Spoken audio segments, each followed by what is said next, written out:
Today I'm going to talk a little bit about modern marketing, or as I like to say, storytelling. Because at the end of the day, marketing is really about telling a story, about connecting people to the products that they're building. And as storytellers, people who are building products and trying to get consumers or getting people to tell those stories, it's important that we really understand the medium. And so I don't really consider myself a marketer. I got into telling stories and building products a long time ago. After I graduated college, I actually worked with a friend of mine, and he taught me some of the basics around marketing. At the time, he was finding traffic for a product he was working on. He was finding this traffic on this service at the time called GoTo. And GoTo was an early search engine type of product. You could find particular keywords and bid on those keywords. So he was able to bid on particular keywords. And what he was doing is he was looking at another service that was at the time called Overture. And on Overture, he was able to direct traffic by having ads. And so he was able to buy traffic at one price for certain keywords and then put advertisements for those keywords via Overture on another site. And so he had a little bit of an arbitrage going. Now, GoTo was actually acquired by Overture, and Overture was actually acquired by Yahoo. And the whole business model around advertising and paying for advertising actually turned into some of the concepts that later became Google. So we kind of know how that story ends, but I actually don't want to go too deep into Overture and Google and GoTo. Really, at the exact same time, I was also having another marketing experience, and that was working at a company called Microsoft. And so Microsoft had a little bit of a storytelling problem. We had this operating system that was kind of dated. It was gray, maybe a little bit boring. It had kind of a persona or a stigma around it where folks really didn't think particularly highly of Microsoft at the time. It was kind of called the evil empire. And so we really wanted to change that perception. So many folks will recognize this wallpaper, this design, as the Bliss Wallpaper, which was a pretty famous wallpaper from the Windows XP operating system. And while this wallpaper represents just a small piece of the work, it really is kind of emblematic of how that story changed. Because when you think of Windows before this operating system, like I said, it was gray and boring and kind of very mechanical in nature. And as part of this transition, there were a number of changes that were really exemplified by this wallpaper.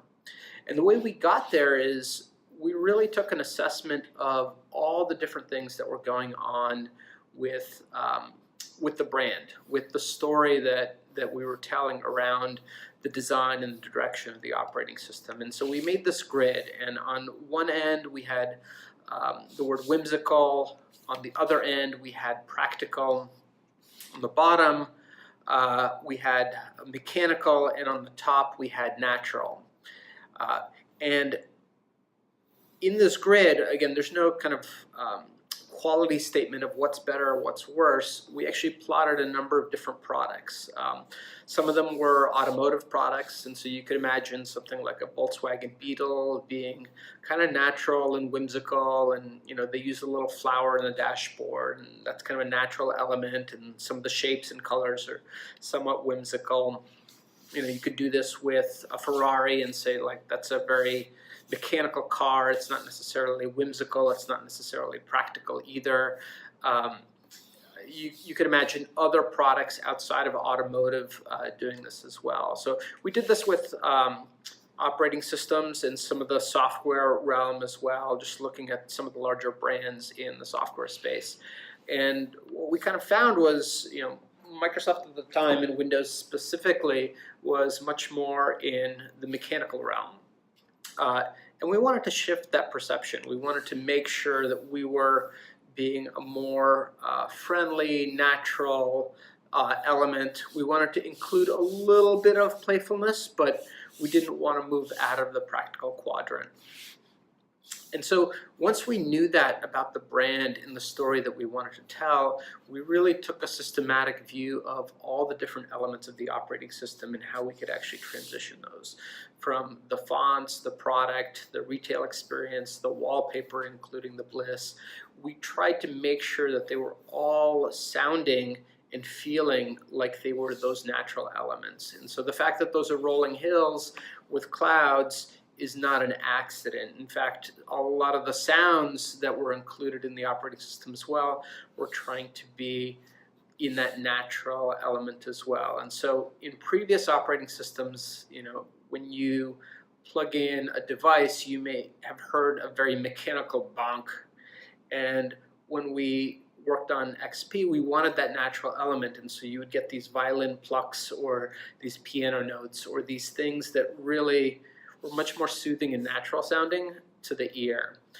And this was throughout the entire operating system. Not only were we doing that with the wallpaper and the fonts, we're also thinking about other elements that folks were using, including the backs of the cards on games of solitaire, the design of the icons throughout the operating system as well, all the different channels that marketing touches, including the packaging of the box. It was important that we were updating those as well. At the end of the day, when I think about marketing, people really buy into the story that we tell. And if that story resonates with people's narrative, it'll kind of go further. It'll have a stronger appeal both to the individuals and to the longevity of that brand and that story. And we can take a look at some more popular brand statements, and I'll do a couple of these just to show you that when those stories resonate with you personally, it makes it easier for you to actually identify that brand and have a longer term connection about it. So if I say just do it, a lot of folks will have the brand Nike kind of pop into their head. If I say I'm loving it, some folks will definitely think of McDonald's. If I say Breakfast of Champions, you may be thinking Wheaties. Now, each brand and each mark is different, and some of those may resonate, some of these may resonate with you personally, and so you can immediately think of that brand and think of some of the ads or some of the things that that storyteller represents. Some of them may be more of a challenge. In fact, you may even confuse them for some of their competitors because they didn't really do a good job differentiating their brand. But if you can do it, it really makes a difference. In a survey, 79% of consumers say that they prefer to buy from a company that has a social purpose.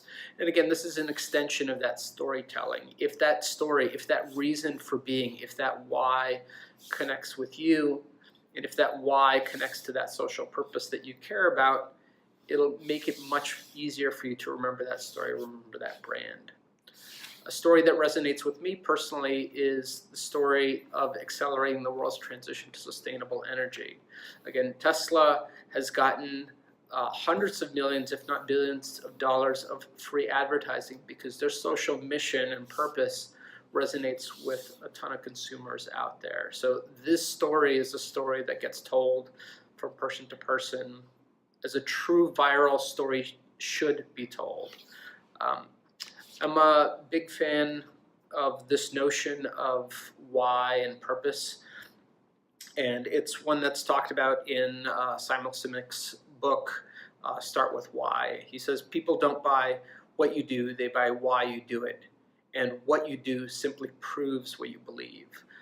Simon has a fantastic book. Again, if you're not a book reader, you prefer videos, he has a great YouTube TED Talk that really talks through really the high-level elements of the book, and I definitely recommend everyone check it out.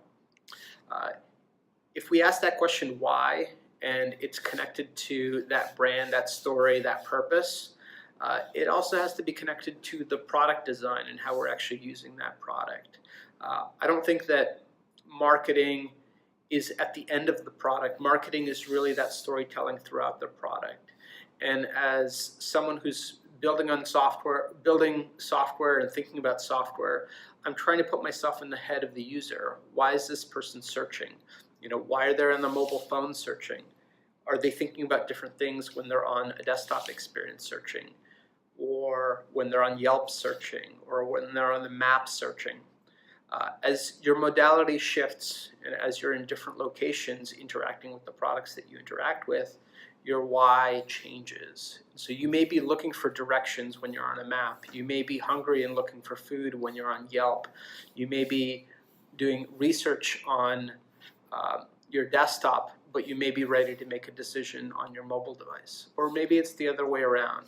And as storytellers, it's important we understand that. I'm going to run through a quick 101 on SEO, because as a marketer, someone who's trying to tell a modern story, it's important you understand how this all plays together.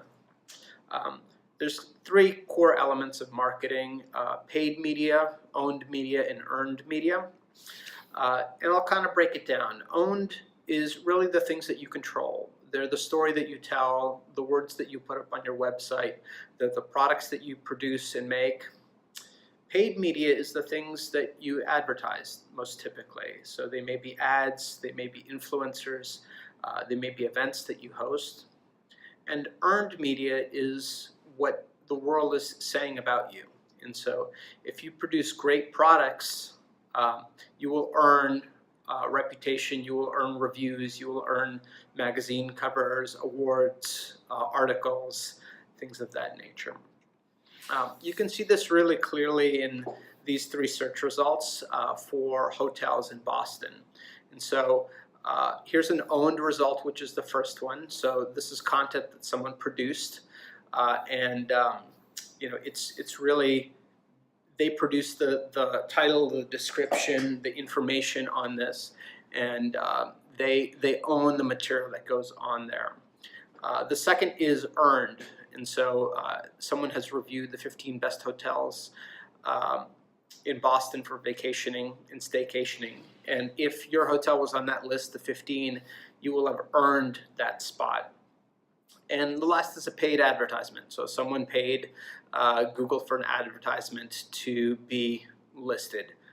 And so each one is kind of broken up in its own thing. To understand your owned media, it's really a consolidation of a number of different aspects that happen both inside your products, inside your website, and kind of throughout your brand experience. First and foremost is understanding your voice and tone. Your voice and tone is essentially how folks will think about your product, will think about the company, and it's kind of the persona of your brand and company. Some brands, as I said earlier on, are whimsical. Some brands are practical. And understanding where your voice and tone lie on that is really important. Keywords are kind of the key elements, and they're most typically seen on Google or other search engines, where these are the words that people type in. And if you know what keywords your brand is about, then you should really be consistent about using those keywords throughout the different elements of text across your website. You obviously need to understand the analytics of your site. So how are people finding you from a storytelling perspective, and where are they going, where are they starting from, and where are they leaving from?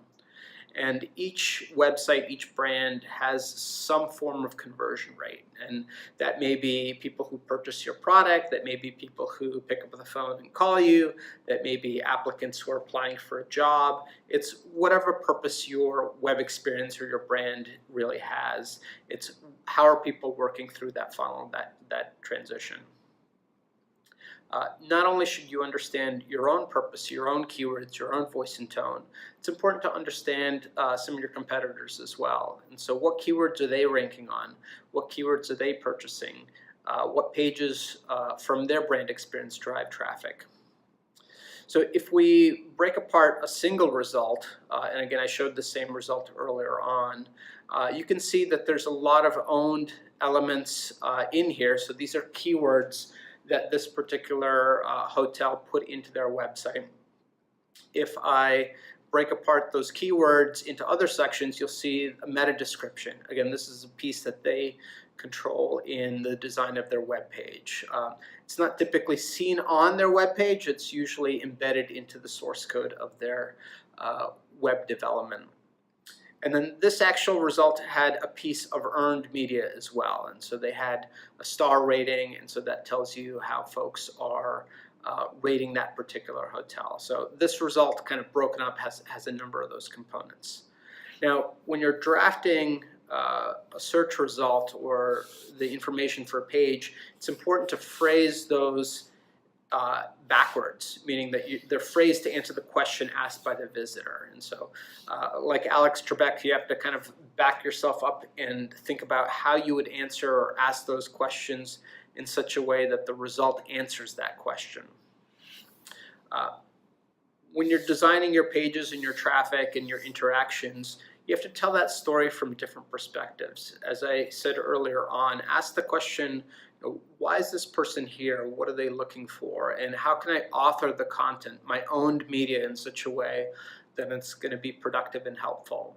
If I'm authoring content for LinkedIn, why is that person on LinkedIn? Are they looking for a job at my company? Are they looking to reach out? Are they checking my reputation? And same thing for Glassdoor, Yelp, social media. The reason people visit these sites to find out more about your story of your company is different based on the location that they're visiting. So don't think about consistency necessarily. People may be at these different locations learning about the story of your company for different reasons. So you want to make sure you're answering that question. Again, thinking back to the Jeopardy question, why is someone on TripAdvisor looking for your company? It may be very different than why they're on Yelp looking at your company. May be very different than why they're on Glassdoor or LinkedIn. As I said early on, it's important to find authentic channels and an authentic voice. Wendy's is really good at having an authentic voice. It's very whimsical, right? Their entire brand is pretty whimsical, from the red-headed girl with pigtails all the way to the way that they do their tone and voice. Here they're kind of poking fun at McDonald's a little bit. Hey, McDonald's, heard the news. Happy National Frozen Food Day. And even in some of their responses, they quip. So someone says, that was cold, and Wendy's responds, never frozen. Again, not every brand can do that authentically, but because they have chosen to be a more whimsical brand, it really fits in with their storytelling that they would kind of poke fun and do that throughout the entire storyline. And again, this resonates really well with their particular audience. This wouldn't necessarily be appropriate for a more serious, more practical voice and tone type brand. Other basics, again, know your brand voice, know who you are. Create own pages that answer different whys is okay. And so think about the different pages across your site, across the story that you're telling, and make sure you're answering those different whys in very clear ways. If you know how your visitors are asking the question, meaning the specific words that they're choosing to ask those questions, then you can answer that question, again, using very specific words so that there's clarity and so that you're ranking better on Google for some of those keywords as well. Don't try to fool or trick Google. Google can really punish you for doing that. So just try to be helpful to folks visiting your site by providing relevant and important keywords and information. And lastly, external pages linking to your own media improve your ranking as well. So not only is it important to have some of those owned media, but think about what are the right pages to actually link into those as well, and see if you can establish some of those links to be helpful. So earned media. Earned media is really the connection of great products and great story.